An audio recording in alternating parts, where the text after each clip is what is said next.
Hello guys, நம்ம வீட்டில் மாடி தோட்டத்தில் வச்சு வளர்க்கக்கூடிய பழச்செடிகளை நம்ம எல்லாம் பார்த்தலாம். அதாவது இது வந்து பார்த்திங்கன்னா நம்ம மங்குஸ்தான் சொல்லுவாங்க. எல்லா பழத்துக்கும் ராணி இவங்க தான். இந்த காய் தெரியுதுல, இப்போ இது மே லாஸ்ட்டு ஜூன்லேயே காய்க்க தொடங்க ஆரம்பிக்குது இந்த மங்குஸ்தான். இதுக்கு அவ்வளோ வெயில், டைரெக்டாக வெயில் வேண்டாம், நம்ம ஒரு செம்மி இடத்துல வச்சு வளர்த்தா போதும். இப்போ பார்த்திங்கன்னா சுற்றி தென்னை மரம் இருக்குது, அது நடுவில்னா இது இருக்கும் மங்குஸ்தான். இந்த பழம் பார்த்திங்கன்னா ஒரு மெரூன் கலரில் இருக்கும், மேலே தோல் ஃபுல்லாக அப்படியே வெள்ளை கலரில் சொலை, ஒரு 6 சொலை இருக்கும். ஏன்னா அது அறுசுவை அந்த ஒரு பழத்திலே கிடைக்கும் நமக்கு. மங்குஸ்தான் அறுசுவையும் அதுக்கு 6 சொலை, 6 சுவை.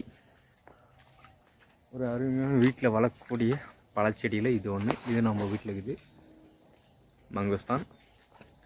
இது இப்போ இது வச்சுட்டு ஒரு 6 வருஷத்துக்கு மேலே ஆயிடுச்சு மரம். இப்போ அதே இப்போ நர்சரியில் கிடைக்கிது நமக்கு. ஒரு 2 வருஷம் காய்க்கிற மரம் கொடுக்குது. இது நாங்கள் வச்சு 6 வருஷம் ஆகிடுச்சு. நல்லா காய் போன வருஷம்லாம் கொடுத்துப்பா பிஞ்சு பிடிச்சிக்குது. இனி அடுத்த பழம் பார்க்குறப்ப நான் காட்டுறேன். அடுத்த செடியை பார்த்தோம். அடுத்த 2வது மரம் பார்த்தோன்னா நம்ம மாமரம், மேங்கோ, பங்கனப்பள்ளி. இது நம்ம வீட்டில் இருக்கிறதுல கொஞ்சம் பெரிய மரம் தான் பங்கனப்பள்ளி. ஆனால் இந்த வருஷம் நல்லா காய் கொடுத்துதுங்க. அது நம்ம இப்போ கவாத்து கொஞ்சம் தான் பண்ணிக்கிறோம். ஆனால் இந்த வருஷம் நல்லா மாங்காய் கொடுத்தது இதுவும் ஒன்று, பங்கனப்பள்ளி. இதை மாடி தோட்டத்துலேயும் வளர்க்கலாம், அல்ல வீட்டு தோட்டத்துலேயும் வளர்க்கலாம். ஃப்ரூட்ஸில் மாம்பழத்தை மிஞ்சி வேறு பழம் இருக்குதா சொல்லுங்கள்? எல்லாத்துக்கும் பிடிச்ச பழம் தான் மாங்காய். ஸோ இது வந்து பங்கனப்பள்ளி மாங்காய். இது இப்போ எல்லோரும் வீட்டு தோட்டலாம் வளர்க்குறீங்க. இப்போ இதை பார்த்தீங்கன்னா வெயில் இல்லாமல் கொஞ்சம் இந்த சாஞ்சி போயிடுது. இப்போ எல்லாம் பூ பிடிக்குது, காய் மேலே பூ பூத்துண்டு காய் பிடிக்கும். மாதுளை இதுவும் அணில் குட்டிங்க கடிச்சிட்டு போயிடுச்சு. சரி, இது நான் வச்சது. இதுவும் மாடி தோட்டத்தில் வளர்க்குறதுக்கு நல்ல ஒரு அருமையான செடி தான். ஃப்ரூட்ஸ் வகையில் மாதுளை.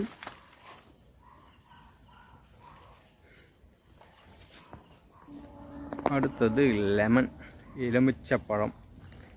இது கொஞ்சம் பெரிய சைஸில் இருக்குங்க. இது எலுமிச்சப்பழம் சின்னதில் கொஞ்சம் பெரிய சைஸில் இருக்கும். காய் பார்த்தா உங்களுக்கு தெரியும், இது ஒன்றும் பெருசாகும். இது இந்த மேலே ஃபுல்லாக வரும். இது நம்ம நல்லா காய்ச்சிக்குது, காய் அதிகமாக காய்க்கிறதா. இது ஒரு நல்ல வாசனை இருக்குது. சாதாரண லெமன் இல்லை, இது வேறு மாதிரி வாசனை இருக்கும். அருமையான செடி தான். இது ஒரு 6 வருஷத்து செடி தான், பார்த்தீங்கன்னா தெரியும். இது மாடி தோட்டத்தில் வளர்க்கக்கூடிய அருமையான செடி தான். அடுத்தது நம்ம சீத்தாப்பழம். இது ராம சீத்தா சொல்லுவாங்க. இது நம்ம சாதாரண நாட்டு வெரைட்டி தான். அது பார்த்தீங்கன்னா தெரியும், மொட்டு பூ வச்சுருக்கு. ஆனால் இதில் காய் பிடிக்கல. அது என்னன்னா இங்கே ஃபுல்லாக வெயில் கிடைக்காமல் வேறு மரம் இருந்ததால் வெயில் அதிகம் கிடைக்கல. அப்போ எல்லாம் நம்ம கட் பண்ணி மரத்தில் வெட்டி விட்டதால இப்போ இது கொஞ்சம் வெயிலெல்லாம் கிடைச்சாலும் காய்க்க ஆரம்பிக்குது. நீ காயில் வரும். ராமர் சீத்தாப்பழம் இது நல்ல டேஸ்ட்டாக சாப்பிட்றதுக்கும் அருமையான டேஸ்ட் இதெல்லாம். அடுத்தது மிராக்கல் ஃப்ரூட்ஸ். இது ஒரு 6 வருஷத்தை பிளான்ட். இது சாரி இல்லை, 5 வருஷத்தை பிளான்ட். இது செடி. இதில் இப்போ மழை பெய்தால காய் இல்லை, ஃபுல்லாக காய் இருக்கும். இதுக்கு மிராக்கல் ஃப்ரூட்னு பேர் வந்து ஒன்றும் காரணம் இல்லைங்க. ஏன்னா இந்த பழத்தை சாப்பிட்டு வேறு நீ எந்த பழம் சாப்பிட்டாலும் இனிக்கும். வேறு எந்த பழம்னா மீன்ஸ் நம்ம மாங்காய், பச்சை புளிப்புள்ள மாங்காய் பழம் சாப்பிட்டாலும் இனிப்பாக இருக்கும். அது பாவக்காய் சாப்பிட்டாலும் இனிப்பாக இருக்கும். மிளகா சாப்பிட்டாலும் இனிப்பாக இருக்கும். இந்த பழத்துக்கு அது இருக்கணும். அதான் அதுக்கு பேர் மிராக்கல் ஃப்ரூட்ஸ். இது மாடி தோட்டத்தில் வளர்க்கலாம். இப்போல்லாம் சின்ன செடியில் காய்க்கிறதுக்கு ஆரம்பிச்சுது. இப்போ மாடி தோட்டத்தில் வளர்க்குறதுக்கும் இது ஒரு அழகான செடி தான், ஃப்ரூட்ஸ் வகையில். அடுத்தது இது ஒரு காய். இது பேர் தெரிஞ்ச கமெண்ட் பண்ணுங்கள். இங்கே கேரளாவில் அம்படங்காய் சொல்லுவாங்க. இது பார்த்திங்கன்னா நம்ம ஊறுகாடத்துக்கு நல்லா கட் பண்ணிவிட்டு உப்பு தண்ணியில் போட்டு வச்சுட்டு எடுத்து ஊறுகாய் போடலாம். அருமையாக இதுவும் மாடி தோட்டத்தில் வளர்க்கும் போது இதெல்லாம் ஒட்டு ரகம் அது. இதில் எப்பயும் காய் இருக்கும். நம்ம மாடி தோட்டத்தில் வளர்க்குறதுக்கு ஒரு அருமையான செடி தாங்க இது. பார்த்தா தெரியும். இந்த இந்த பக்குவத்தில் நம்ம கட் பண்ணி எடுக்கலாம். அது நல்லா பெருசாக பழமாக பழுக்கும். சாப்பிடலாம், டேஸ்ட் இருக்காது. இந்த சைஸ் தான் கரெக்டாக இருக்கும். ஒரு அருமையானது அம்பழங்க. நான் சொன்ன மெராக்கல் ஃப்ரூட்டில் இதுவும் ஒன்று தான். ஃபஸ்ட்டு பெரிய மரமாக பார்த்தா இது கொஞ்சம் சின்ன செடி. இவ்வளோ கவாத்து பண்ணி விட்டு நம்ம பார்க்க தான் சின்னது. 5 வருஷம் செடிங்க இது. 5 வருஷம் ஆகிடுச்சு வச்சுட்டு. கவாத்து பண்ணி விட்டு இப்போ தள்ளி வருது. இனி அடுத்து ஃபுல்லாக பூ எடுத்து காய்க்கிற வேலை தான் இருக்குது. இது மாடி தோட்டத்தில் வச்சு வளர்க்கலாம். அருமையான செடி தான். அடுத்தது எல்லாத்துக்கும் பிடித்த வாட்டர் ஆப்பிள். இந்த மரம் தாங்க வாட்டர் ஆப்பிள். இப்போ நம்ம கவாத்து பண்ணி விட்டதால் ஃபஸ்ட்டு பெரிய மரமாக இருந்தது. நிறையா காயெலாம் வரும். இல்லை காய் எம்மாத்தான் காய்ச்சி திரும்ப அதில் நிறையா காய் காய்க்கும்.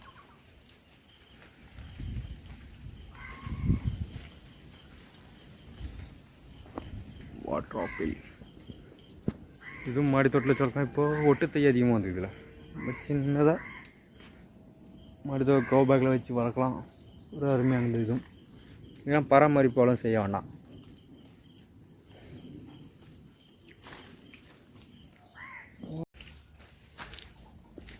அடுத்த செடி சுரேனம் செடி சொல்லுவாங்க. இது பார்த்தீங்கன்னா நம்ம அரிநெல்லிக்காய் மாதிரி ஒரு சின்ன சைஸாக நெல்லிக்காய் மாதிரி, சின்ன நெல்லிக்காய் அந்த சைஸில் ஆரஞ்சு எல்லோ கலரில் இருக்கும். கொஞ்சம் புளிப்பு சுவை கொண்டது தான். இதுவும் புளிப்பு இனிப்பு ரெண்டும் கலந்துருக்கும். இது சீசன் இல்லை, 6 மாதத்துக்கு ஒரு வாட்டி காய்க்கும். இது வளர்க்குறதுக்கு மாடி தோட்டத்தில் வளர்க்கும்போது அருமையாக இருக்கும். மாடி தோட்டத்தில் வளர்க்குறதுக்கு இது ஒரு செடி சுரேனம் செடி சொல்லுவாங்க. இது நம்ம நெல்லிக்காய் அந்த சைஸ் தான் இருக்கும், பெருசாக இருக்காது. சின்னோண்டு ஒரு ஆரஞ்சு கலரில் நல்லா புளிப்பு இனிப்பும் கலந்த செடி தான் இது சுரேனம் செடி.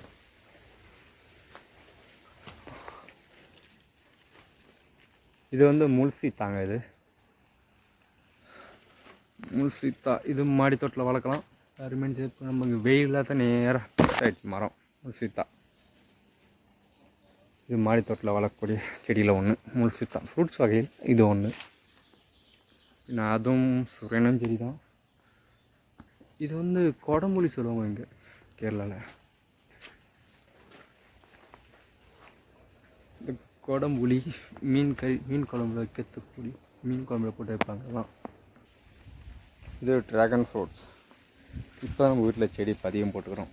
இன்னும் வளரல. இது தான் புதுசாக வச்சு வரத்தான். இது உங்கள் எல்லாருக்கும் தெரியும். ட்ராகன் ஃப்ரூட் இப்போ எல்லாம் மாடி தோட்டத்தில் எல்லாத்தையும் வளர்க்குறது. இது ஒரு அருமையான பழம். அது இது நீங்கள்லாம் வீட்டில் வளர்த்து பாருங்கள், சூப்பராக இருக்கும். நடவு செஞ்சு ஒரே வருஷத்தில் காய் கிடைக்கும் நமக்கு ட்ராகன் ஃப்ரூட்ஸு.